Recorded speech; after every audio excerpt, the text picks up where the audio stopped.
وزارت خزانہ کی جانب سے مختلف قومی بچت اسکیمز کے شرح منافع میں کمی کر دی گئی ہے۔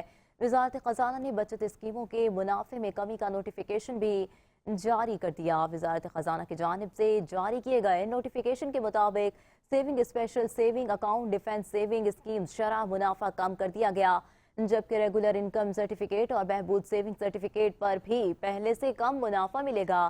نوٹیفیکیشن کے مطابق پینشنرز اور شہداء فیملی ویلفیئر اکاؤنٹس کا سالانہ منافع بھی کم کر دیا گیا۔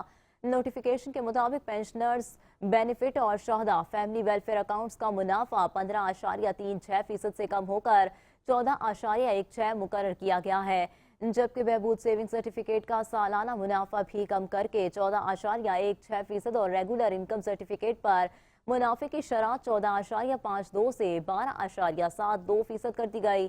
وفاقی وزارت خزانہ کی جانب سے جاری نوٹیفیکیشن کے مطابق نئی شرح منافع کا اطلاق 25 سپٹمبر 2024 سے ہوگا۔